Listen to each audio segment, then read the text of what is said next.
नमस्कार. RRC नेटवर्कच्या latest बातमीपत्रात मी नेहा आपल्या सगळ्यांचं स्वागत करते.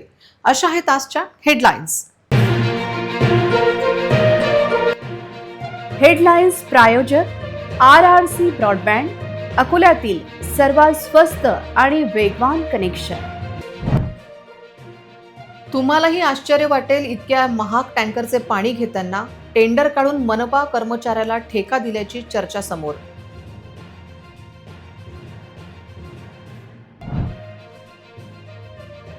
एकीकडे दररोज लाखो रुपये टँकरवर महापालिकेचा खर्च, दुसरीकडे नगरसेवक सुनील इन्नानी यांची जलसेवा चर्चेत. जन्ममृत्यू विभागात गडबड घोटाळा, अपडेट नाही तर डॉक्युमेंट विवाह नोंदणी कार्यालयाची झडती घेण्याची गरज व्यक्त. आयुक्त सुट्टीवर, महापालिका वाऱ्यावर, आउटसोर्सिंग कर्मचाऱ्यांचा हजेरीत मोठा घोळ, तपास होणार का? अकोल्यात कॉक्रोच जनता पार्टीचे अस्तित्व नसल्याची चर्चा, प्रस्थापित राजकीय पक्षाच्या तरुणांचे कॉक्रोच विषयी भलतेच मत. आता सविस्तर बातम्या. महापालिकेने 9 ते 10 टँकर पाणी पुरवठ्यासाठी लावले आहे. यातील 4 झाडांना पाणी देणार आहे. हे टँकर 1 किलोमीटर धावले की त्या टँकरच्या ठेकेदाराला 200 ते 300 रुपये मिळतील. इतके महाग टँकरचे पाणी तुम्ही खरोखरच घेणार का, असा प्रश्न विचारला जात आहे. 9 ते 10 टँकरसाठी रोज 1 ते सव्वा लाखांचा खर्च महापालिका करणार आहे का? महापालिका म्हणते आम्ही 9 GPS लावलेले टँकर भाड्याने घेतले आहे, पण प्रत्यक्षात ना GPS युनिट ना टँकरवर आहे ना त्याची कंट्रोल रूम आहे. कंत्राटदार म्हणतो आम्ही 10 टँकर लावले आहे, पण या विषयावर कॅमेरासमोर मुलाखत देण्यास मनपाचे जलप्रदाय विभागाचे अभियंता नरेश बावने यांनी नकार दिला, तर मुख्य अभियंता अमोल डोईफोडे उपलब्ध झाले नाही. RTOचे टँकर आणि टँकरचे कुठलेही पासिंग नसल्याची माहिती मिळाली आहे. 4 टँकर दररोज शहरातील झाडांना पाणी देण्याचे काम करतात, नंतर विविध क्षेत्रात जातात, तर उर्वरित टँकर हद्दवाढ क्षेत्रातील पाणी पुरवठ्यासाठी वापरण्यात येत आहेत. महापालिकेने गुडदी परिसरातील 1 शिवर भागासाठी 2 आणि मलकापूर परिसरासाठी 1 असे 4 टँकर राखीव ठेवले आहेत. याशिवाय इतर भागांमध्ये पाण्याची गरज निर्माण झाल्यास संबंधित नगरसेवकांच्या मागणीनुसार टँकर उपलब्ध करून दिले जातात. टँकरचा करार 230 रुपये प्रति किलोमीटर दराने करण्यात आला आहे.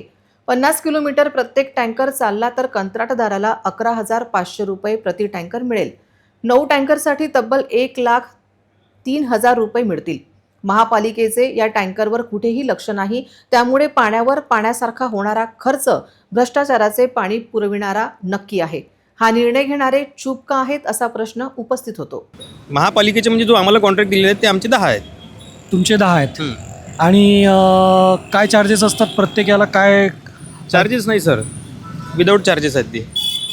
महापालिका तुम्हाला काय चार्जेस देते कॉन्ट्रॅक्टर म्हणून? इथून आपण 100 रुपयाची पावती फाडून महापालिका आपल्याला 100 रुपयाचा चार्ज लावते, आणि आपण जे नगरसेवक आपल्याला जे फोनवर कॉन्टॅक्ट करतात की बा आम्हाला पाहिजे, आपण ते टँकर त्यांना पाठवतो, प्रोव्हाइड करतो. तर नगरसेवकांकडनं काही पैसे घेतले जातात?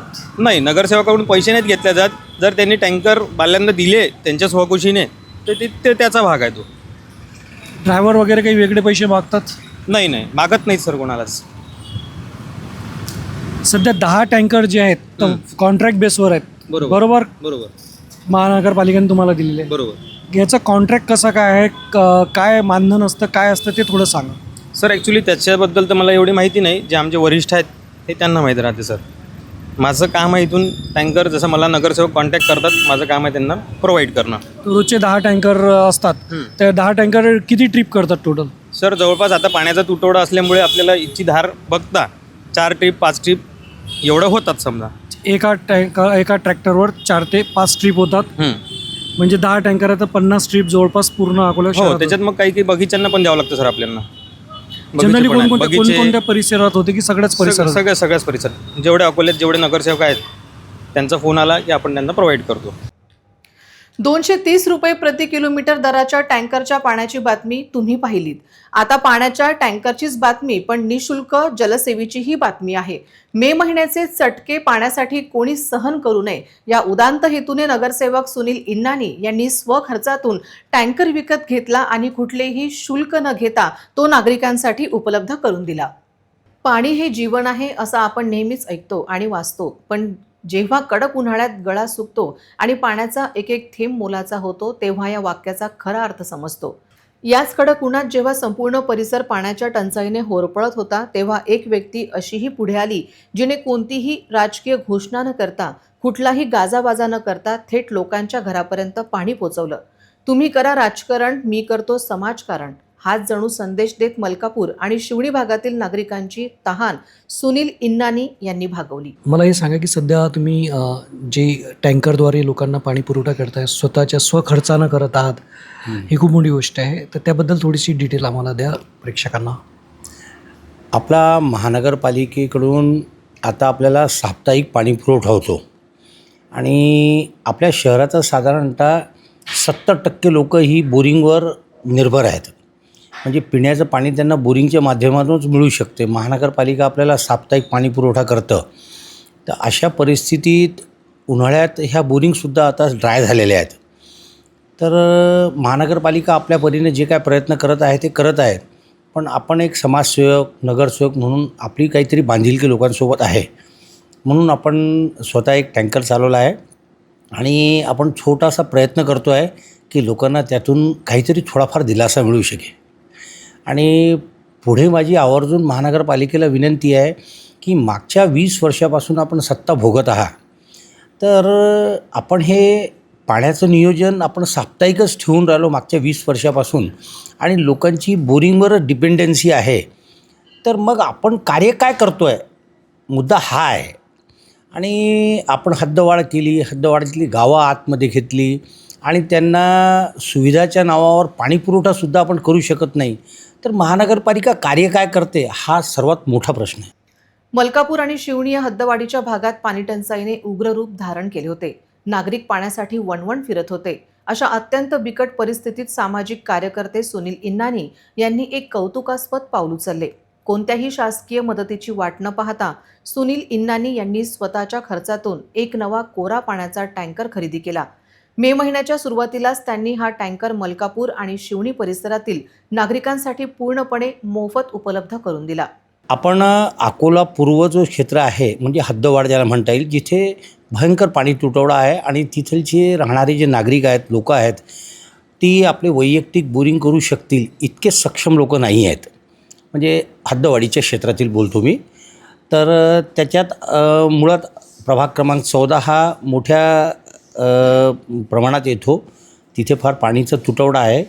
आणि त्यानंतर प्रभाग 3मध्ये पण उमरी, आपला प्रभाग 3मध्ये आपण जो न्यू तापड्यानगर वगैरे आहे, ते पांढरी, खरप या क्षेत्रातसुद्धा पाणीचा फार तुटवडा आहे. आपला हा प्रयत्न आहे की दिवसभरात आपला तो वैयक्तिक टँकर 6 ट्रीपच्या जवळपास मारते. महानगरपालिकेचा मलकापूरला जो हायड्रंट आहे त्याच्यातून पाणी आपण घेतो आणि बाकी सर्व खर्च आपण स्वतः करतो आणि लोकांना छोटासा प्रयत्न करत आहोत आपण की दिलासा मिळायला पाहिजे. पण त्या पलीकडे जाऊनसुद्धा माझी आवर्जून महानगरपालिकेला आणि संबंधित कारभारी लोकांना विनंती आहे की आता ही वाढती लोकसंख्या, असलेली पाण्याची टंचाई, आपण हे जिगाव प्रकल्प जो आहे, आपण आता रोज म्हणतो आज होईल, उद्या होईल, 3 वर्षांनी होईल, 2 वर्षांनी होईल. पण असं नसतं ना चालत.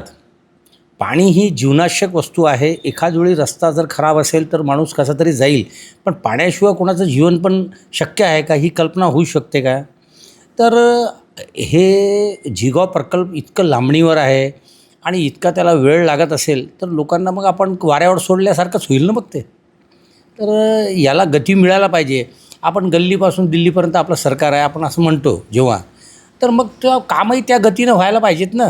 नुसत्या गप्पा मारायकरता थोडी आहे सरकार ते.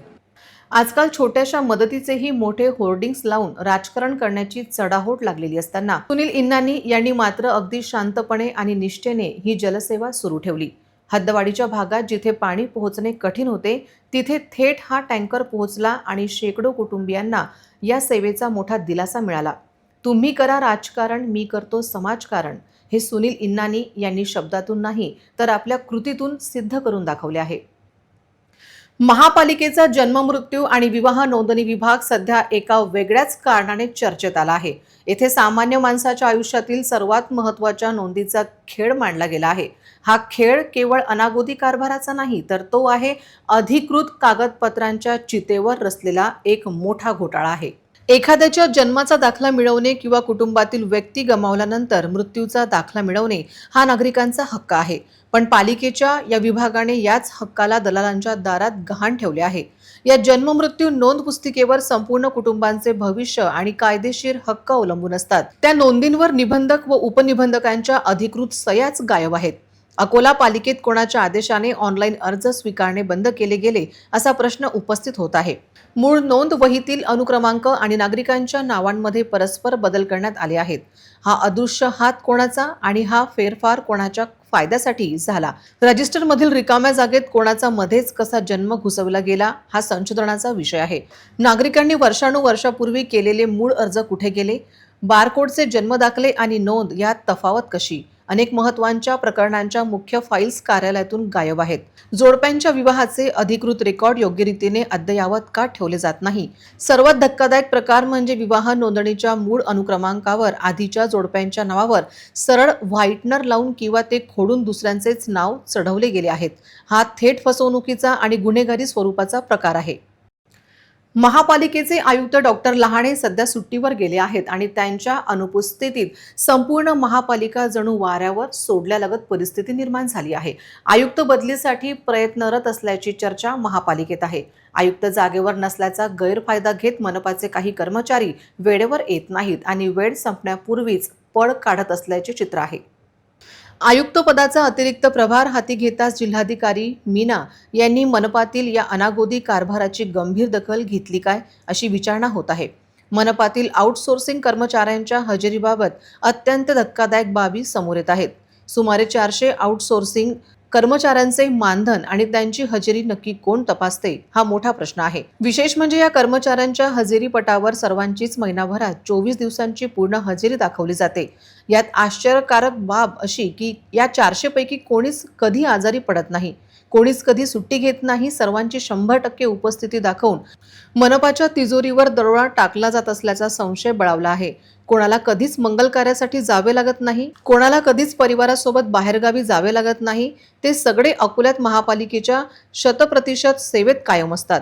शहराला पाणीपुरवठा करणाऱ्या महाड येथील जलशुद्धीकरण केंद्रांवर कागदोपत्री किती कर्मचारी नियुक्त आहेत आणि प्रत्यक्षात किती जण तिथे उपस्थित राहून सेवा देतात हा मोठा संशयाचा विषय बनला आहे. पुरुषोत्तम मासनिमित्त कैलासवासी पुंडलिकराव बंकटराव उपाख्य अण्णासाहेब देशमुख यांच्या स्मरणार्थ दत्त कॉलनी येथील गोकुळधाममध्ये श्रीमद भागवत कथेचे आयोजन करण्यात आले आहे. या कथेचे 6वे पुष्प पंडित सुदर्शनजी शर्मा यांनी गुंफले.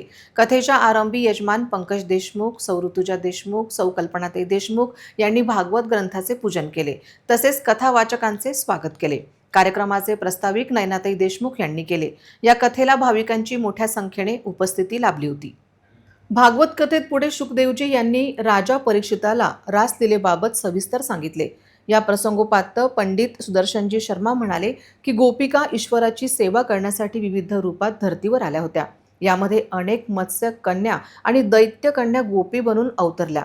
शरद पौर्णिमेच्या रात्री जेव्हा ब्रिज मंडळातील गोपींनी श्रीकृष्णाच्या बासरीची मधुर धून ऐकली तेव्हा त्या हातातील सर्व कामे सोडून गोविंदाला भेटण्याच्या मनोकामनेने धावत आल्या. उस समय समुद्र में जितनी मछलियां थी, जितनी मत्स्य कन्याएं थी, उन्हीं के मन में गोपी भाव जागृत हुआ और वो भी गोपी बन करके आ गई सेवा करने. कई स्वरूप है भगवान के, गोपियों के कई रूप है. एक है श्रुति रूपा, 4 वेद है, ऋग्वेद, यजुर्वेद, अथर्ववेद, सामवेद. और वेदों में 3 कांड है, उपासना कांड, कर्म कांड और ज्ञान कांड. तो इसमें कर्म कांड के 80,000 जो मंत्र है, उनके मन में भी यही भाव जागृत हुआ कि हम गोपी बन करके प्रभु की सेवा करें. तो वे भी गोपी बन करके इस रूप में परमात्मा की सेवा करने के लिए आ गए। तो ऐसे श्रुति रूपा, ज्ञान रूपा, ऋषि रूपा, मत्स्य कन्या, दैत्य कन्या, ये सब गोपी बन करके परमात्मा के मिलन के लिए पधारी। श्रीकृष्णाने त्यांचे स्वागत तर केले, परंतु तुम्ही इथे का आलात असा उलट प्रश्नही केला. प्रभूंचा हा प्रश्न ऐकून हजारो गोपिका खिन्न झाल्या. सीतामाईप्रमाणे आपणही धरतीत सामावून जावे असा विचार त्यांच्या मनात येऊ लागला. तसेच जेव्हा राधा राणी सोबत श्रीकृष्ण निघून गेले तेव्हा गोपिका अक्षरशः रडू लागल्या. ईश्वर देखील वेळोवेळी भक्तांची परीक्षा घेतो असा भाव यामागे आहे असे पंडितजींनी स्पष्ट केले. गोपिका तर पूर्णपणे कृष्ण रस प्राशन केलेल्या होत्या, त्यामुळे त्यांना प्रभूशिवाय इतर कशातच रस वाटत नव्हता. तर दुसऱ्या प्रसंगात गोवर्धन पर्वत 7 दिवस आपल्या करंगडीवर उचलून धरणाच्या प्रसंगाचे अप्रतिम वर्णन करताना सुदर्शनजी शर्मा म्हणाले की भक्तांना जवळ आणणाऱ्या इंद्रदेवाला श्रीकृष्णाने माफ केले, परंतु ब्रजवासियांना प्रभूपासून दूर नेणाऱ्या विधात्याला मात्र प्रभूने माफ केले नाही. जेव्हा सुरभी गायीने कृष्णाला दूध पाजले तेव्हापासून त्यांना गोविंद म्हणून ओळखले जाऊ लागले. जेव्हा श्रीकृष्णाने नंदबाबांना वरुण देवाच्या पाशातून सोडवून आणले तेव्हापासून सर्व बालगोपालांना खात्री पटू लागली की श्रीकृष्ण हाच साक्षात ईश्वर आहे. यामुळे त्यांच्या मनात वैकुंठ पाहण्याची इच्छा जागृत झाली. पण वैकुंठात श्रीकृष्ण न दिसल्याने आपले वृंदावनच बरे, जिथे श्रीकृष्णाचा थेट सहवास तरी लाभतो, अशी भावना बालगोपालांनी व्यक्त केली, असे पंडितजींनी कथेत सांगितले. शनिवारी सकाळी 9 ते 12 या वेळेत भागवत कथेचा यशस्वी समारोप होणार आहे. अकोल्यातील अन्न व औषध प्रशासन विभागात औषधे विभागात नेमके अधिकारी काम करतात की एखादा खासगी दलाल, असा संतप्त सवाल आता उपस्थित होत आहे. फार्मासिस्ट नसलेल्या दुकानातून औषधे वितरित होत असून दलालांची साखळी मोडणार कोण, असा प्रश्न उपस्थित होत आहे. अकोला शहर आणि जिल्ह्यात फार्मासिस्ट नसतानाही राजरोसपणे मेडिकल दुकाने थाटून रुग्णांच्या जीवाशी खेळ सुरू आहे. पण या गंभीर प्रकारावर कारवाई का होत नाही? कारण या संपूर्ण काळ्या बाजाराच्या मागे केमिस्ट अँड ड्रगिस्ट असोसिएशनचा एक बडा पदाधिकारी सक्रिय असून तोच या सरकारी कार्यालयाचा मुख्य एजंट म्हणून सर्व सूत्रे हलवत असल्याची धक्कादायक माहिती समोर आली आहे. अन्न व औषध प्रशासनाच्या औषध विभागाचे अत्यंत गोपनीय लॉगिंग ID आणि पासवर्ड चक्क या खासगी एजंटच्या ताब्यात आहेत. हा एजंट स्वतःच्या कॉम्प्युटरवरून स्वतःच्याच ID ॲड्रेसचा वापर करून नवीन लायसन्स बनवतो आणि नूतनीकरण करतो. जिल्ह्यातील सर्व मेडिकल शॉपचे ईमेल, ॲड्रेस आणि लॉगिंग ID या दलालाने आपल्या खिशात ठेवले आहेत. लायसन्स मॅनेज करण्यापलीकडे जाऊन या एजंटने आता फार्मसिस्ट नसलेली बेकायदेशीर दुकाने सुरू ठेवण्यासाठी मेडिकल चालकांकडून हजारो रुपयांची बेधडक वसुली सुरू केली आहे. मेडिकल धारकांना धमकावून आणि प्रशासनाची भीती दाखवून हजारो रुपये उकळणारा हा महाभाग नेमका कोण, असा संतप्त सवाल आता अकोलेकर विचारत आहेत.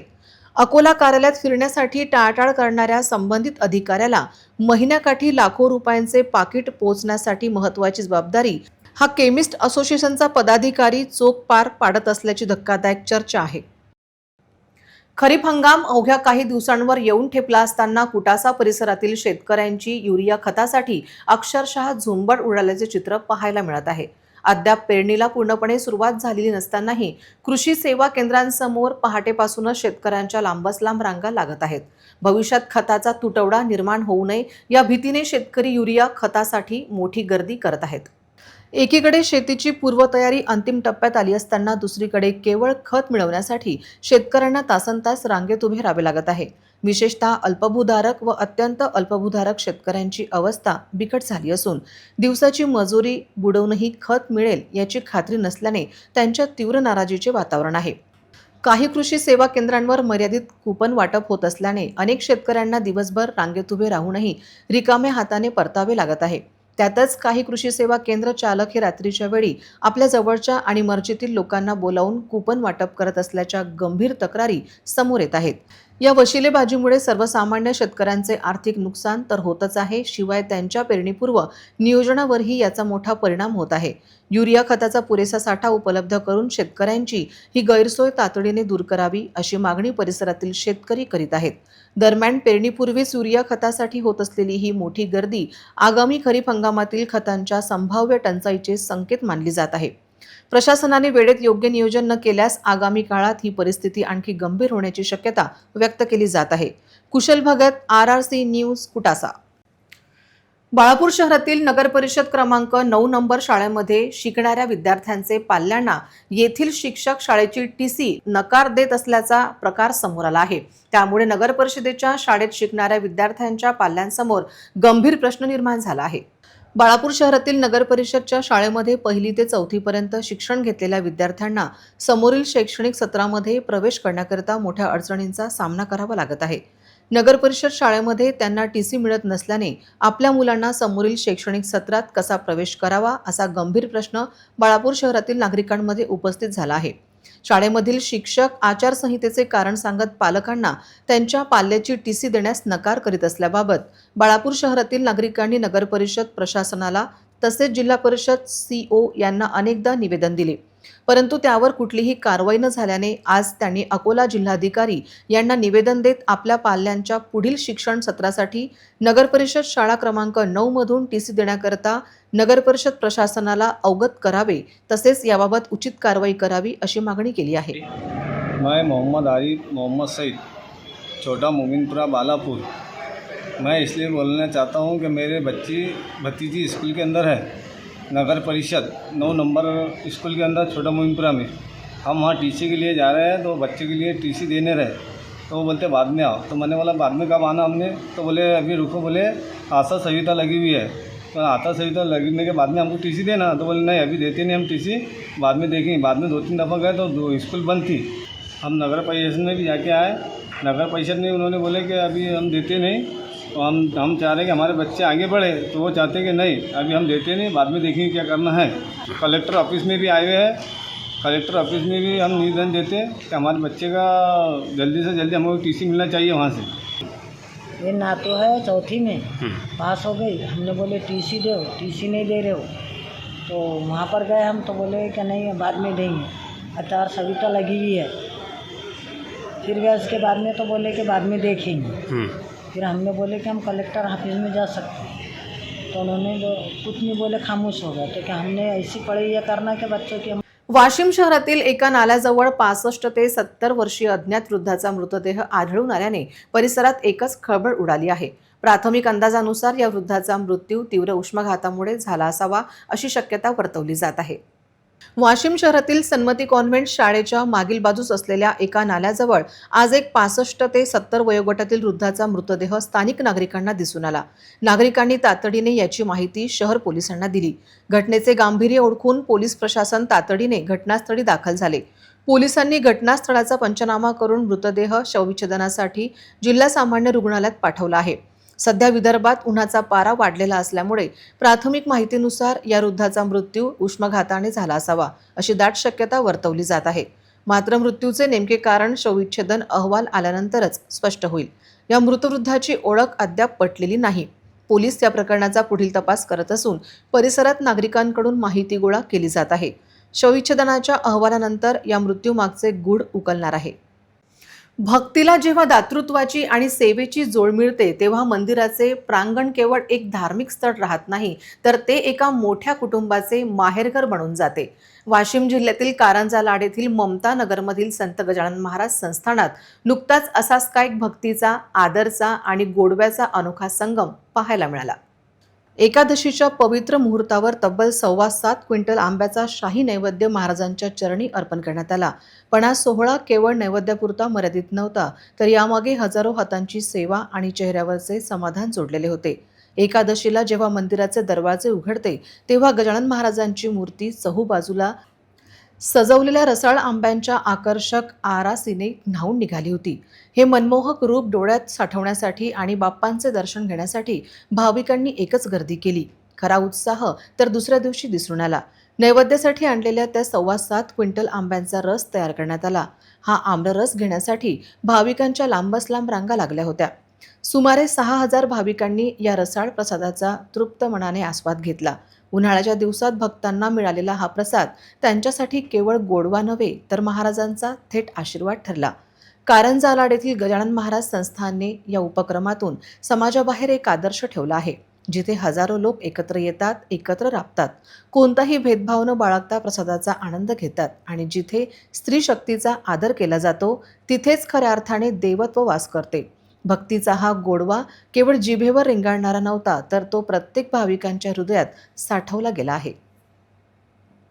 अकोला शहरातील माध्यमिक शिक्षणाधिकारी कार्यालयात कर्मचारी वेळेवर उपस्थित नसल्याचा प्रकार समोर आला असून याबाबत वरिष्ठ अधिकारी काय कारवाई करतात याकडे सर्वांचं लक्ष लागले आहे. अकोला शहरातील आगरकर विद्यालयाचे मागे असलेल्या शिक्षणाधिकारी माध्यमिक व कार्यालयात कामकाज करणारे अधिकारी कर्मचारी हे वेळेवर कार्यालयात उपस्थित राहत नसल्याने या कार्यालयात शैक्षणिक काम करता येणाऱ्या कर्मचाऱ्यांना तसेच नागरिकांना तासनतास तात्काळ बसावे लागत आहे. अकोला माध्यमिक शिक्षणाधिकारी कार्यालयामध्ये येणारे कर्मचारी हे आपल्या सोयीनुसार कार्यालयात येतात व केव्हा पण कार्यालयातून निघून जातात. त्यामुळे या ठिकाणी येणाऱ्या नागरिकांना नाहक त्रास सहन करावा लागत आहे. या संपूर्ण प्रकाराबाबत माध्यमिक शिक्षणाधिकारी तसेच जिल्हाधिकारी काय कारवाई करतात याकडे सर्वांचे लक्ष लागले आहे. अकोला जिल्हाधिकारी यांनी माध्यमिक शिक्षणाधिकारी कार्यालयात आकस्मिक भेट दिल्यास त्यांना त्या कार्यालयात चालणारा संपूर्ण प्रकार पाहायला मिळेल असे सर्वसामान्य नागरिकांचे म्हणणे आहे. सहीसाठी आलं होतं आवकमध्ये, नावामध्ये करेक्शन आहे. 11 वाजतापासून आलेलो आम्ही, इथं आणखीन कोणी आलेलं नाही आहे. 11:15 वाजले. 11 वाजताचा टायमिंग आहे, 11:15 पर्यंत झाला. केंद्र सरकारने सामान्य ग्राहक एका दिवसात जास्तीत जास्त 200 लिटर डिझेल खरेदी करू शकतील. हे डिझेल पुन्हा विकण्यावर पूर्णपणे बंदी असेल. ही बंदी सुरुवातीला 90 दिवसांसाठी लागू करण्यात आली आहे. डिझेलच्या निर्णयामुळे सामान्य ग्राहकांसाठी इंधनाची कमतरता भासणार नाही. कोणताही ग्राहक किंवा वाहन एका दिवसात जास्तीत जास्त 200 लिटर डिझेल खरेदी करू शकेल. या डिझेलची पुन्हा विक्री करण्यावर पूर्णपणे बंदी असेल. या निर्णयामुळे विशेषतः ट्रक चालकांची मोठी अडचण होणार आहे. त्यांना टप्प्याटप्प्यात प्रवास करावा लागेल. एकाच वेळी केवळ 200 लिटर डिझेल मिळेल. त्यानंतर पुढच्या पेट्रोल डिझेल पंपावर ते असेल की नाही याची खात्री करावी लागेल. तसेच आता एकाच व्यक्तीला किंवा एकाच गाडीला एका वेळेस इतकेच डिझेल मिळण्याचे निकष कसे असतील असाही प्रश्न उपस्थित होत आहे. खरीप हंगाम तोंडावर असताना शेतीच्या कामासाठी मोठ्या प्रमाणात ट्रॅक्टर वापरले जात असतात. आता ट्रॅक्टर चालकांचे विशेषतः शेतकऱ्यांच्या शेतीचे कामे प्रभावित होण्याची भीती व्यक्त केली जात आहे. सरकार ने फैसला लिया है कि सिर्फ 200 लीटर ही एक दिन में डीजल दिया जाएगा. क्या कहना चाहेंगे, इसका क्या परिणाम होगा? इसका परिणाम ये होगा क्या जो जीवन आवश्यक वस्तु है वो समय पे नहीं मिल पाएंगी. जो ट्रांसपोर्टेशन का काम है, क्या जीवन आवश्यक वस्तुएं पूरे ट्रांसपोर्ट पहुंचाता है, ये समय पे नहीं मिल पाएंगी. और ऐसी जगह सरकार करेंगी तो डीजल की मारामारी होगी, डीजल के लिए लाइन लगेंगी. जो काम एक दिन का होता है उसको 3 दिन लग जाएंगे. सारे मामले बिगड़ेंगे और इसके अंदर महंगाई बहुत ज़्यादा बढ़ेगी. और हमारे को ज़्यादा तकलीफ होगी तो हम हमारे गाड़ियाँ रोक के हम हमारे गाड़ियाँ साइड में लगा देंगे. हम भले ही आंदोलन नहीं करेंगे, बाकी हम आगे का काम भी नहीं करेंगे कि कौन इतनी परेशानी लेके काम करेगा. 200 किलोमीटर गाड़ी जाकर रुकेगी, फिर एक दिन उसका खोटी होगा. अगर उसको कलकत्ता जाना है तो 3 दिन में गाड़ी पहुंचती है, वो 5 दिन में पहुंचेगी. इससे गाड़ियों के ट्रे पे भी कम होंगी, माल लेट पहुंचेगा और उधर से लेट आएगा. ये फ़र्क पड़ने वाला है. और जिन लोगों ने गाड़ियाँ इंस्टॉलमेंट पर उठाई है उनके ऊपर क्या फ़र्क गिरने वाला है इसका? उन लोगों पे तो बहुत असर आएगा, क्योंकि उनकी किस्तें महीने के महीने फाइनेंस वाले मांगते हैं और वो दे नहीं पाएंगे और इससे गाड़ियाँ सील होने की खतरा है. कॉकरोच जनता पार्टी ही काही राजकीय पक्ष असल्याचे चित्र अकोल्यात नाही, तर सोशल मीडियावर असलेले एक संघटन आहे. त्याचे अकोल्यात अस्तित्व नाही. केवळ नीट पेपर फुटीच्या प्रकरणावरून हा पक्ष स्थापन झाला. त्याला काही विचारधारा नसल्याचे मत प्रस्ताविक राजकीय पक्षाच्या युवा नेत्यांनी स्पष्ट केले. पाहूया अकोल्यातील युवकांनी कॉकरोच जनता पार्टीविषयी काय मत व्यक्त केले. हा जो भारत देश आहे हा समृद्ध लोकशाही चालणारा देश आहे आणि आपलं मत मांडण्याची, आपली मागणी मांडण्याची अधिकार हा प्रत्येकाला आहे. फक्त काळजी एवढीच घ्यायची आहे की आपल्याला आपल्या देशाची लोकशाही ही जपायची आहे, टिकवायची पण आहे. मी विशेषतः अभिजित दिपके यांचं इथे अभिनंदन करतो. जे मोठ्या मोठ्या दलित लीडर्सला जमलं नाही ते त्यांनी करून दाखवलं. आज देश पातळीवर एक उभरतं दलित नेतृत्व म्हणून ते समोर आलेले आहेत. चिंता फक्त एवढीच आहे की त्यांच्यासोबत असलेली टीम त्यांचं हे नेतृत्व किती दिवसपर्यंत ॲक्सेप्ट करते आणि त्यांना साथ देते. मी पुन्हा एकदा आपल्या माध्यमातून विनंती करतो, लोकशाही जपली गेली पाहिजे याची काळजी घेणे आपल्या प्रत्येकाचं परम कर्तव्य आहे. कॉक्रोच पार्टी ही राजकीय पार्टी आहे का हे त्यांना पहिलं आधी सिद्ध करावं लागेल.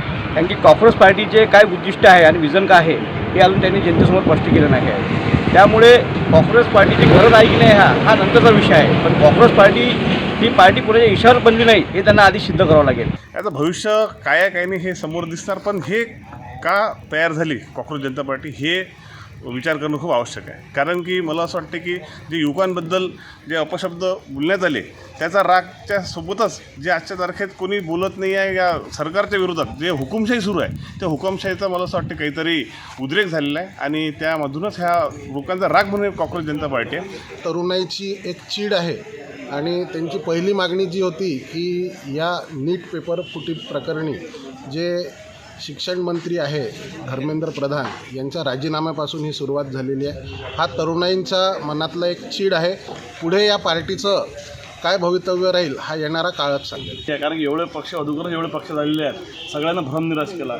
एका उंची गाठल्यानंतर पक्ष सर्वच पक्ष आपापल्या येणं मग राजकीय अजेंडा त्यांचा सेट करतात. कारण कॉक्रोच जनता पार्टीला सध्या तरी गरज नाही मला असं वाटतं. कॉक्रोच जनता पार्टी ही एक सोशल मीडियावर तयार झालेला एक ग्रुप आहे. तो त्याचा कोणत्याही प्रकारचा काही चेहरा नाही, कुठलाही अजेंडा नाही. काहीतरी एखादा काही विषय घेऊन आणि समाजात संभ्रम निर्माण करण्याचं काम माझ्या मते कॉक्रोच जनता पार्टीच्या माध्यमातून होत आहे. असं काही खूप मोठं प्लॅटफॉर्म किंवा काही खूप मोठा मुद्दा घेऊन किंवा काही खूप मोठा चेहरा त्या कॉक्रोच जनता पार्टीसोबत देशातला असा कुठलाही जुळलेला नाही आहे. एक युवकांच्या नावाने तो एक पक्ष काहीतरी सोशल मीडियावर स्थापन करण्यात आलेला आहे.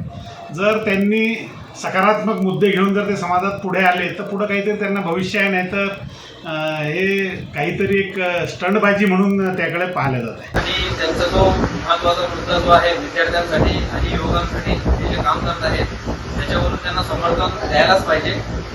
आणि सद्यस्थितीत अशी कुठलीही पार्टी युवकांबद्दल युवकांच्या भविष्याबद्दल बोलत नाही आहे. आणि बोलत जरी असली तरी त्यांचं काही देशा पातळीवर काही एवढं इम्प्रेशन होत नाही आहे आणि किंवा त्या मुद्द्यांवर चर्चासुद्धा केली जात नाही आहे.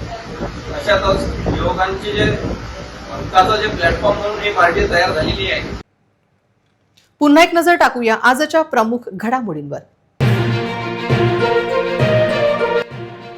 हेडलाईन्स प्रायोजक RRC ब्रॉडबँड, अकोल्यातील सर्वात स्वस्त आणि वेगवान कनेक्शन. तुम्हालाही आश्चर्य वाटेल इतक्या महाग टँकरचे पाणी घेताना टेंडर काढून मनपा कर्मचाऱ्याला ठेका दिल्याची चर्चा समोर.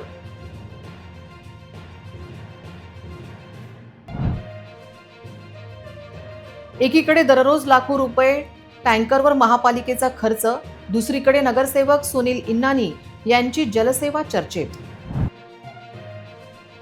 जन्ममृत्यू विभागात गडबड घोटाळा, अपडेट नाही तर डॉक्युमेंट विवाह नोंदणी कार्यालयाची झडती घेण्याची गरज व्यक्त. आयुक्त सुट्टीवर, महापालिका वाऱ्यावर, आउटसोर्सिंग कर्मचाऱ्यांचा हजेरीत मोठा घोळ, तपास होणार का? अकोल्यात कॉक्रोच जनता पार्टीचे अस्तित्व नसल्याची चर्चा, प्रस्थापित राजकीय पक्षाच्या तरुणांचे कॉक्रोच विषयी भलतेच मत. बातम्यांसाठी तुम्ही पाहत रहा RRC news. 2,48,000 दर्शकांनी RRC YouTube channel हे सबस्क्राईब केले आहे, तेव्हा तुम्ही कसली वाट पाहत आहात? तुम्ही पण सबस्क्राईब करा आणि बेल आयकॉन क्लिक करत RRCच्या बातम्या निरंतर पहा. तुमच्या मोबाईलवर नोटिफिकेशन मिळवण्यासाठी सबस्क्राईब करा RRCचे हे यूट्यूब चॅनल, लाईक आणि फॉरवर्ड करा RRC डिजिटल अकोलाचे हे न्यूज बुलेटिन. पुन्हा भेटूया लेटेस्ट बातम्यांसह नवीन बातमीपत्रात. तोवर नमस्कार.